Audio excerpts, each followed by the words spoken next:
Hello students, तो अपने class 11 के 3.3 एक्सरसाइज कर रहे थे, उसके रिमेनिंग क्वेश्चंस करेंगे। तो हमें सिद्ध करना है कि cot x cot 2x minus cot 2x cot 3x minus cot 3x cot x is equal to 1 होता है। तो हम क्या करेंगे स्टूडेंट्स, इस टाइप के जो क्वेश्चन होंगे उसमें मैं कोट 3x जो बड़ा आपके पास कोण है वो लेकर चलेंगे। कोट 3x हम क्या लिख सकते हैं students, cot 2x plus x लिख सकते हैं, यानी 3x को हम क्या लिख सकते हैं 2x प्लस x। यहाँ पर हम क्या करेंगे स्टूडेंट्स, एक फॉर्मूला लगाएंगे कोट a प्लस b का, जो कि क्या होता है हमारे पास cot a cot b minus 1 upon में cot a plus cot b। तो इस फॉर्मूले को हम यहाँ पे यूज़ करेंगे। इधर तो कोट 3x है ही, यहाँ पर कोट a प्लस b का फॉर्मूला लगाएंगे तो क्या बन जाएगा कोट 2x प्लस गुणा में कोट x माइनस 1 अपॉन में cot 2x plus cot x। इस मान का क्या करेंगे स्टूडेंट्स, हमने देखो कोट 3x को ये लिख लिया और इस पर इधर साइड, यानी हमने सिर्फ राइट साइड इस आइडेंटिटी को लगा दिया फॉर्मूले को। अब इसका करेंगे भाग में, इसको यहाँ गुणा में ले जाएंगे।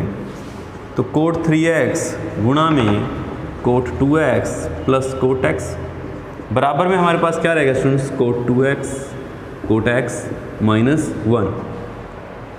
इसका इसके अंदर गुणा कर देंगे तो क्या बन जाएगा स्टूडेंट्स, ये cot 3x cot 2x plus cot 3x cot x equal cot 2x cot x minus 1। तो ये बन चुका है स्टूडेंट्स। अब क्या करें, माइनस के 1 को तो इधर ले आएँ ताकि ये प्लस का हो जाए, और ये दोनों रिजल्ट को उधर भेज दें ताकि ये माइनस के हो जाए। फिर आपका अपने आप ये रिजल्ट आपके सामने आ जाएगा। Clear students. नेक्स्ट देखें,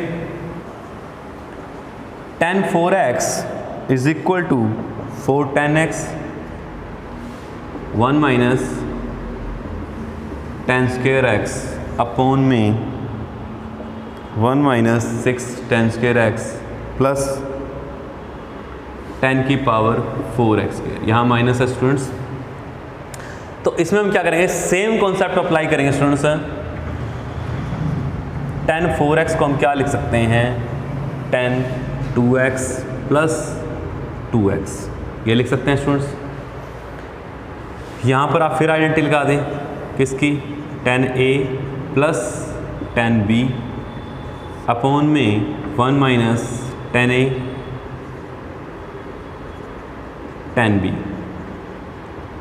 tan a प्लस b का हमने फॉर्मूला लगा दिया स्टूडेंट्स, क्या होता है tan a plus tan b upon में 1 minus tan a tan b।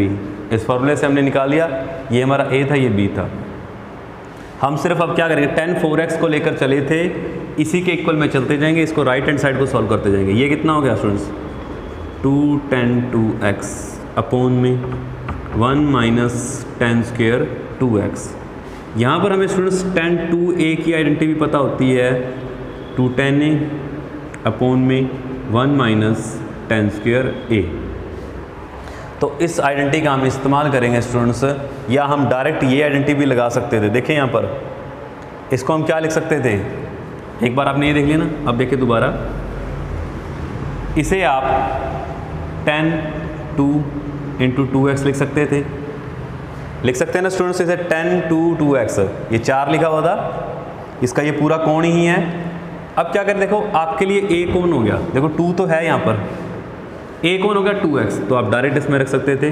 तो क्या बनता 2 tan a की जगह 2x रखना है, बस इतना से काम है, 2x अपॉन में 1 माइनस tan स्क्वायर 2x। अब इसमें tan 2x की आइडेंटिटी, यानी यही आइडेंटिटी वापस लगाएं, 2 इंटू tan 2x यहाँ रखें, क्या लिखेंगे 2 tan x अपॉन में 1 minus tan square x upon में 1 माइनस, देखो यहाँ पे tan स्क्वायर 2x है, इसका मतलब 2 tan a अपॉन में 1 माइनस x है यहाँ पर बेटा, इसका होल स्क्वायर कर देंगे क्योंकि यहाँ पर स्क्वायर है।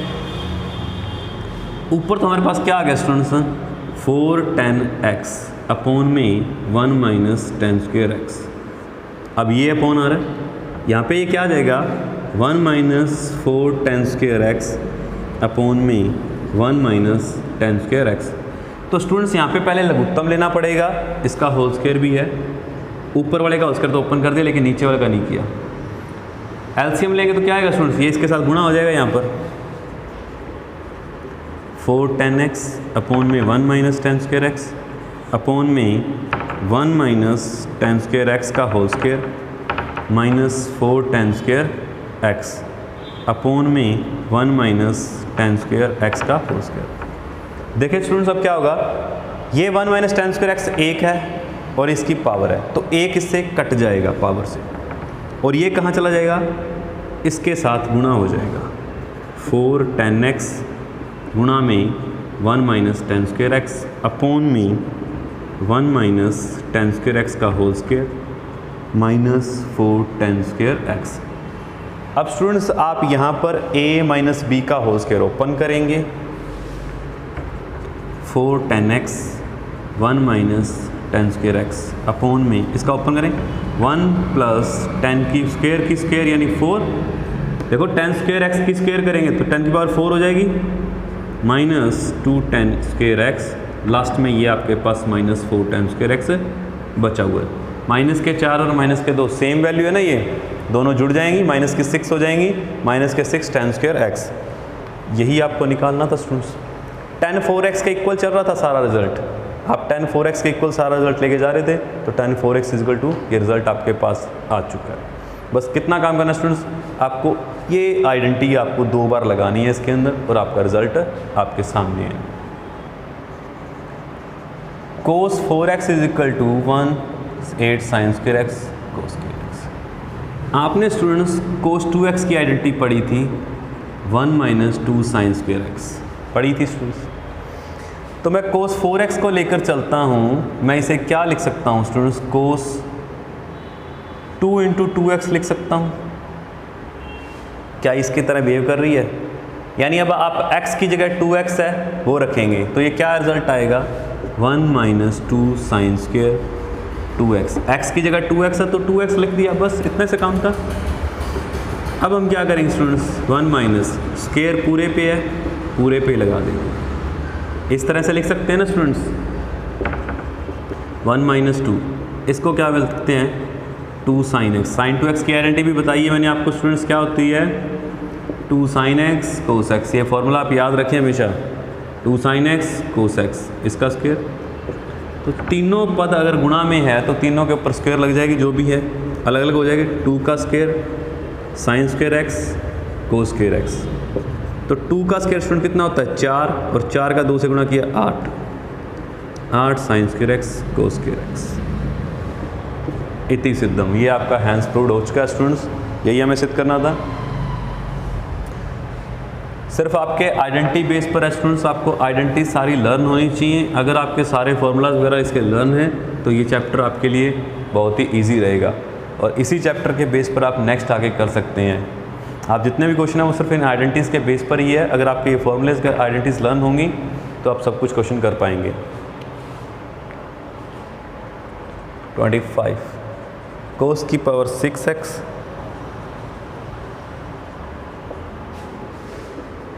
(48) कोस की power 4x plus 18 cos square x minus 1। ये भी स्टूडेंट सेम क्वेश्चन है जैसे आपने पहले किए हैं, कोई ज़्यादा डिफ़िकल्ट चीज़ नहीं है, आप बड़ी आसानी से कर लेंगे। आप cos 6x को लेकर चलेंगे और cos 6x को आप क्या लिख सकते हैं 2 इंटू 3x लिख सकते हैं, और इसे आप देखो आपको सारा रिजल्ट जो चाहिए वो कोस में चाहिए, तो इसे आप कोस में ही रखेंगे। कोस 2 इंटू 3x लिख सकते हैं। तो अभी आपके लिए cos 2x is equal to क्या होता है 2 कोस स्क्वायर x माइनस 1 होता है। बस सिंपल सा काम है। अब x की जगह आपको क्या दिख रहा है 3x दिख रहा है, तो बस 2 कोस स्क्वायर 3x माइनस 1। अब आपको स्टूडेंट्स cos 3x की आइडेंटिटी याद होनी चाहिए 4 कोस क्यूब x माइनस 3 कोस x। तो cos 3x की आपको क्या होती है 4 कोस क्यूब x 3 माइनस 3 कोस x। साइन 3x की भी ऐसी होती है, आपको याद हो जाएगी अच्छे से 3 sine x minus 4 sine cube x। Similar सी हैं ये, तो कोई दिक्कत नहीं आएगी स्टूडेंट्स आपको यहाँ पर। ये इसके अंदर रख देंगे 2 4, देखो इसका स्क्वायर है, हमें तो cos 3x की आइडेंटिटी रखनी है, स्क्वायर तो बाद में करेंगे, x इसका होल स्क्वायर माइनस 1। अब जैसे ही आप इसका होल स्क्वायर ओपन करेंगे स्टूडेंट्स, आपके पास ये रिजल्ट अपने आप आ जाएगा। 2 ये ओपन करें, देखो a square a minus B है ना, इसका स्क्वायर यानी 16 cos की पावर 6x माइनस प्लस इसका स्क्वायर 9 cos स्क्वायर x।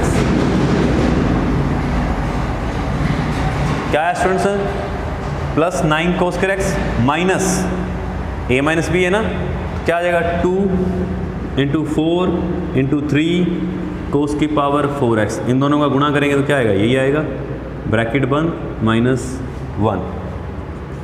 2 का अंदर गुणा कर देंगे 32 cos की power 6, 18 cos square x minus 4 3 12, 12 दूना 24 और 24 दूना 48 cos की पावर 4x माइनस 1। ये आपका सेम रिजल्ट आ चुका है। तो यहाँ पर आपकी 3.3 स्टूडेंट्स क्या होती है, कंप्लीट हो जाती है। नेक्स्ट हम इसके बाद करेंगे 3.4, जिसमें आपको क्या बताना है स्टूडेंट्स,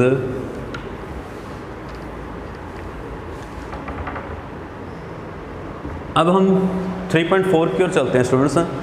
ये बड़ी आसान सी एक्सरसाइज है कि आपको इसमें 2 चीज़ें बतानी है, पहला मुख्य मान, दूसरा व्यापक हल। व्यापक हल क्या होता है, व्यापक हल स्टूडेंट्स आपका वो हल होता है जिसमें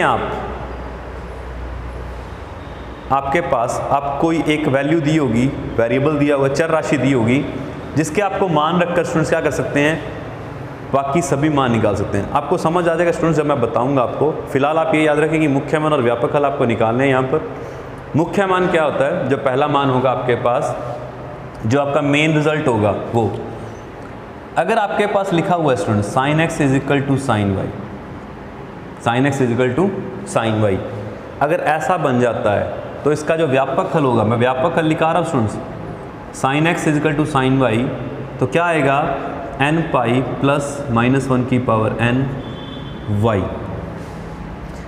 ये इसका व्यापक हल है, जिसमें आपको n का मान एक पूर्णांक रखना है, इंटीजर। z माने आपका होता है पूर्णांक, पूर्णांक कौन से होते हैं, -3 -2 -1 +1 0 2 समथिंग, ये सभी क्या होते हैं, पूर्णांक होते हैं, इंटीजर्स होते हैं। ये z का आप मान कोई मान रख सकते हैं, इसी को व्यापक हल बोलते हैं। आप n के मान रख रहे हैं, इसके अंदर देखें n का मान रख रहे हैं, तो आपके पास बार बार नया रिजल्ट आता जाएगा, नए मान आते जाएंगे, इन्हीं को हम व्यापक हल बोलते हैं। और जब पहला मान आता है हमारा, उसे हम बोलते हैं मुख्य मान। और जो यहाँ पर हमें मुख्य मान निकालने हैं वो हमें त्रिकोणमितीय फलनों के ये निकालने हैं, ठीक है। त्रिकोणमितीय फलन में हमारे पास 4 चतुर्थांश होते हैं, इन चारों चतुर्थांशों में से जो हमारा मेन पहली बार में आएगा मुख्य मान, वही हमारा मान आएगा, वो हमारा क्या होगा, मुख्य मान होगा। क्वेश्चन कराएंगे आपको हम स्टूडेंट्स, तब समझ आ जाएगा और ज़्यादा बेटर आपके लिए। अभी आप ये याद रखें कि साइन एक्स बराबर साइन वाई हुआ तो हम उसका मुख्य व्यापक हल क्या निकालेंगे, ये निकालेंगे। और अगर कोस एक्स बराबर कोस वाई आया तो उसका जो आपका मुख्य व्यापक हल होगा 2n pi plus minus Y होगा। और अगर tan x बराबर tan y आया तो उसका जो व्यापक हल होगा वो n पाई प्लस वाई होगा। यहाँ भी आपका n बिलोंग्स टू करेगा एक पूर्णांक से। इस सिंबल का मतलब क्या है स्टूडेंट्स, इसको हम पढ़ते हैं बिलोंग, ये हमारे वैसे फर्स्ट चैप्टर में आएगा। बिलोंग का मतलब जैसे आपसे क्वेश्चन किया जाता है कि आप कहाँ से बिलोंग करते हैं, वैसा ही है कि n है जो वो z से बिलोंग करता है, जिसका सिंबल है ये इसका साइन है बिलोंग का, आप इस तरह से लिख सकते हैं, ठीक है। यानी जो n के मान होंगे वो क्या होंगे, जो भी मान होगा वो एक पूर्णांक रखा जाएगा, पूर्णांक के अलावा उसको कुछ भी नहीं रखा जा सकता। तो ये चीज़ें आप याद रखें स्टूडेंट्स। और आप एक चीज़ और याद रखें इसके साथ साथ, अगर आपको कहीं मिल जाए कि साइन एक्स बराबर 0 है, इसका मतलब साइन एक्स बराबर साइन n पाई है। अगर आपको कहीं भी दिखता है कि साइन एक्स बराबर 0 है, इसका मतलब आप उसे साइन एक्स बराबर साइन पाई लिख सकते हैं, यानी 0 को हम साइन n पाई लिख सकते हैं, जहाँ पर n अभी भी वही संख्या है, क्या है, एक पूर्णांक संख्या है। अगर कहीं आपको cos x बराबर 0 मिलता है तो cos x बराबर होगा cos x 2n+1 π/2, जहाँ पर आपका n अभी भी क्या है, यही पूर्णांक है। ये सारे रिजल्ट स्टूडेंट्स आप नोट कर लें। आई थिंक मैंने आपको पहले भी ये लिखा चुका हूँ कि sin n phi बराबर 0 होता है और cos 2n+1 π/2 क्या होता है, 0 होता है। ये दोनों मैंने मान आपको पहले भी लिखवाए हैं स्टूडेंट्स। क्लियर है, ये नोट कर लें। ये रिज़ल्ट कैसे आते हैं इसके बारे में हम बाद में डिस्कस करेंगे, फिलहाल आपको सिर्फ इनको डायरेक्ट याद करें, ठीक है। मुख्य मान बताने हैं, बड़े ही आराम से करेंगे क्वेश्चन को।